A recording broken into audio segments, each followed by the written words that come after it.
श्रीमन नारायण भक्तजनों, बंधुजनों, आप सभी का आपके इस चैनल ब्राह्मण देव कन्या में बहुत बहुत स्वागत है। आज हम इस वीडियो में कार्तिक मास महात्म्य के चौथे अध्याय का चतुर्थ अध्याय का श्रवण करेंगे। यदि आपने इससे पहले के 3 अध्याय का श्रवण नहीं किया है तो तीनों अध्यायों का लिंक मैंने डिस्क्रिप्शन में दे दिया है, आप वहां जाकर अवश्य व्रत कथा सुन लें। तो चलिए आज हम कार्तिक मास महात्म्य के चतुर्थ अध्याय कथा का श्रवण करेंगे। तो बोलिए जय श्री कृष्णा, जय श्री कृष्णा, जय श्री कृष्णा। इस अध्याय में हम कार्तिक व्रत के पुण्य दान से एक राक्षसी के उद्धार की कथा सुनेंगे।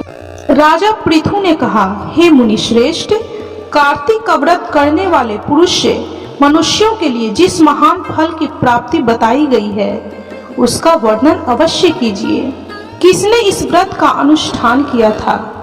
नारद जी बोले, नारायण नारायण। हे राजन, पूर्व काल की बात है। साह पर्वत पर करवीपुर में धर्मदत्त नामक एक धर्मज्ञ ब्राह्मण रहते थे, जो भगवान श्री हरि विष्णु का व्रत करने वाले तथा भली भांति श्री हरि विष्णु पूजन में सर्वदा तत्पर रहने वाले थे। वे द्वादशाक्षर मंत्र का जाप किया करते थे। अतिथियों का सत्कार उन्हें विशेष प्रिय था।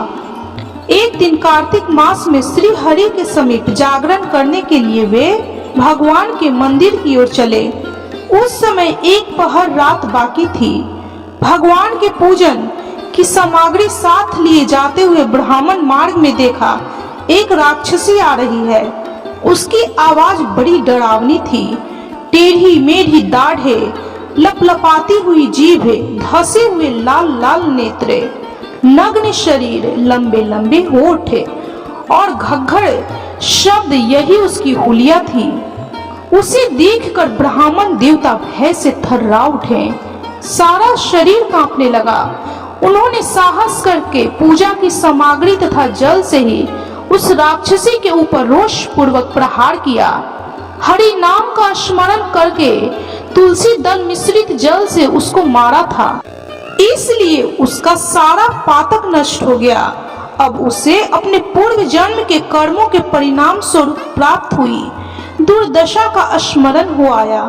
उसने ब्राह्मण को दंडवत प्रणाम किया और इस प्रकार कहा, हे ब्राह्मण, मैं पूर्व जन्म के कर्मों के कुपरिणाम इस दशा को पहुंची हूँ। अब कैसे मुझे उत्तम गति प्राप्त होगी? राक्षसी को अपने आगे प्रणाम करते तथा पूर्व जन्म के किए हुए कर्मों का वर्णन करते देख ब्राह्मण को बड़ा विस्मय हुआ। वे उससे इस प्रकार बोले, किस कर्म के फल से तुम इस दशा को पहुंची हो? कहाँ से आई हो? तुम्हारा नाम क्या है तथा तुम्हारा आचार व्यवहार कैसा है? ये सारी बातें मुझे बताओ। कलहा बोली, हे ब्राह्मण, मेरे पूर्व जन्म की बात है। सौराष्ट्र नगर में भिक्षु नाम के एक ब्राह्मण रहते थे। मैं उन्हीं की पत्नी थी। मेरा नाम कलहा था। मैं बड़े भयंकर स्वभाव की स्त्री थी। मैंने वचन से भी कभी अपने पति का भला नहीं किया, उन्हें कभी मीठा भोजन नहीं परोसा। मैं सदा उनकी आज्ञा का उल्लंघन किया करती थी। कलह मुझ में विशेष प्रिय थे। वे ब्राह्मण मुझसे सदा उद्विग्न रहा करते थे। अंतोगत्वा मेरे पति ने दूसरी स्त्री से विवाह करने का विचार कर लिया। तब मैंने विष खाकर अपने प्राण त्याग दिए। फिर यमराज के दूत आए और मुझे बांधकर पीटते हुए यमलोक में ले गए। यमराज ने मुझे उपस्थित देखकर चित्रगुप्त से पूछा, हे चित्रगुप्त, देखो तो सही, इसने कैसा कर्म किया है? इसे शुभ कर्म का फल मिलेगा या अशुभ कर्म का?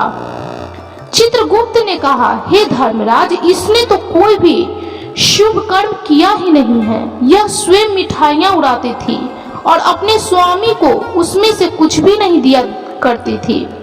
अतः बलगुली चमगादड़ की योनि में जन्म लेकर यह अपनी विष्ठा खाती हुई जीवन धारण करे। इसने सदा अपने स्वामी से द्वेष किया है तथा सर्वदा कलह में ही इसकी प्रवृत्ति रही है।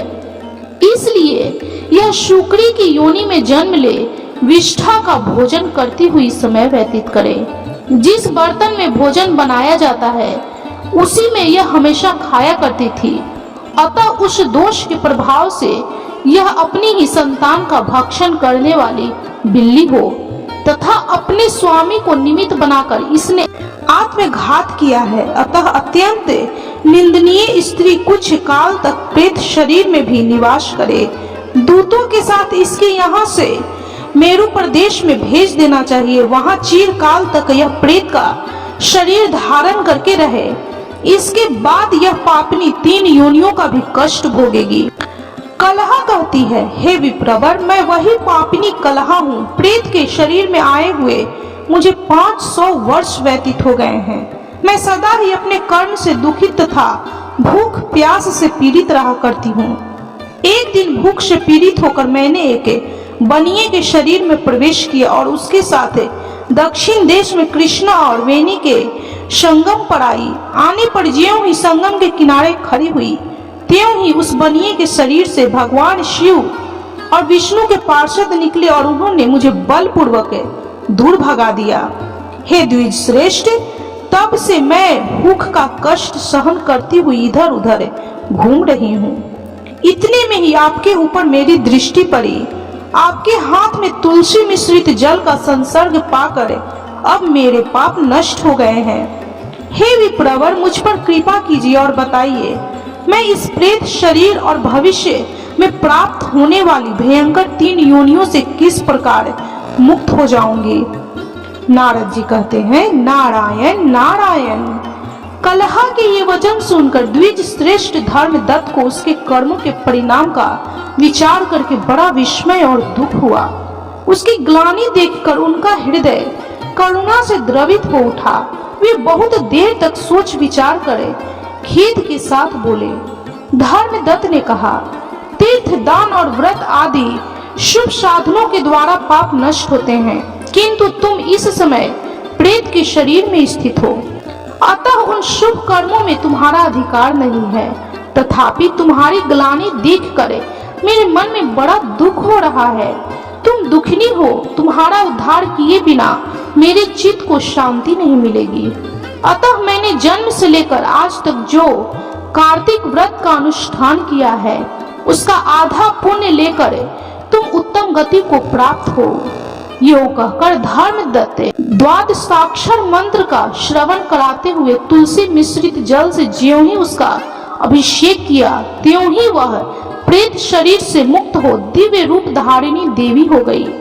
धधकती हुई अग्नि की ज्वाला के समान तेजस्विनी दिखाई देने लगी। लावण्य तो वह ऐसी जान पड़ती थी मानो साक्षात लक्ष्मी हो। तदंतर उसने भूमि पर मस्तक टेक कर ब्राह्मण देवता को प्रणाम किया और आनंद विभोर हो गदगद वाणी में कहा, हे द्विज श्रेष्ठ, आपकी कृपा से मैं नरक से छुटकारा पा गई। मैं पाप के समुद्र में डूब रही थी, आप मेरे लिए नौका के समान हो गए। वह इस प्रकार ब्राह्मण से वार्तालाप कर ही रही थी कि आकाश से एक तेजस्वी विमान उतरता दिखाई दिया। वह श्री हरि विष्णु के समान रूप धारण करने वाले पार्षदों से युक्त था। पास आने पर विमान के द्वार पर खड़े हुए पुण्यशील और सुशील नामक पार्षदों ने उस देवी को विमान पर चढ़ा लिया। उस समय उस विमान को देखकर धर्मदत्त को बड़ा विस्मय हुआ। उन्होंने श्री विष्णु रूपधारी पार्षदों का दर्शन करके उन्हें साष्टांग प्रणाम किया।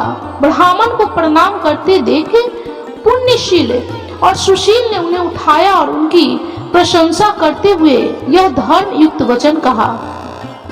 दोनों पार्षद बोले, हे द्विज श्रेष्ठ, तुम्हें धन्यवाद है क्योंकि तुम सदा भगवान श्री हरि विष्णु की आराधना में संलग्न रहते हो। दीनों पर दुखियों पर दया करने का तुम्हारा स्वभाव है। तुम धर्मात्मा और श्री हरि विष्णु व्रत का अनुष्ठान करने वाले हो। तुम बचपन से लेकर अब तक जो कल्याणमय कार्तिक का व्रत किया है उसके आधे का दान करके दूना पुण्य प्राप्त कर लिया है। तुम बड़े दयालु हो।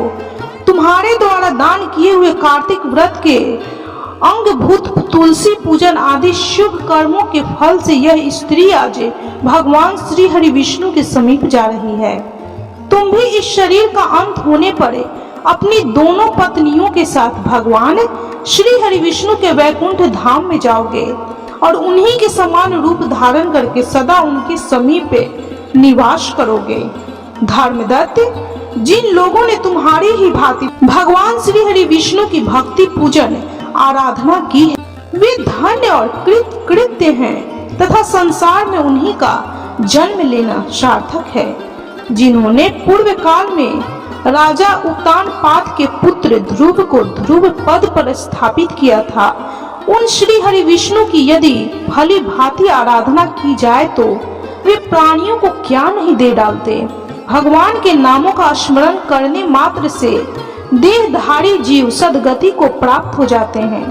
पूर्व काल में जब गजराज को ग्राह ने पकड़ लिया था, उस समय उसने श्री हरि के नाम स्मरण से ही संकट से छुटकारा पाकर भगवान की समीपता प्राप्त की थी और वही अब भगवान श्री हरि विष्णु का जय नाम से प्रसिद्ध पार्षद है। तुमने भी श्री हरि की आराधना की है, अतः वे तुम्हें अपने समीप पे अवश्य स्थान देंगे। इस प्रकार कार्तिक मास महात्म्य के चतुर्थ अध्याय की यह कथा संपन्न हुई। तो बोलिए भगवान श्री हरि विष्णु की जय, माता लक्ष्मी की जय, श्रीमन नारायण लक्ष्मी नारायण समस्त देवी देवताओं की जय।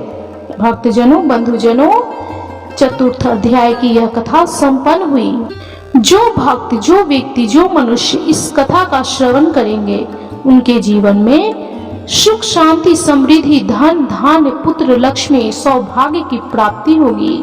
उनके जीवन के सभी दुखों को, सभी कष्टों को भगवान श्री हरि विष्णु दूर करेंगे। यदि आपको यह कथा अच्छी लगी हो तो प्लीज वीडियो को लाइक कीजिए। चैनल पे यदि नए हैं तो कृपया चैनल को सब्सक्राइब कीजिए, बेल आइकन को प्रेस करना बिल्कुल भी ना भूलें और कमेंट में जय श्री हरि विष्णु, ओम नमो भगवते वासुदेवाय नमः, जय श्री कृष्णा, जय माता लक्ष्मी, जय माँ तुलसी अवश्य लिखें।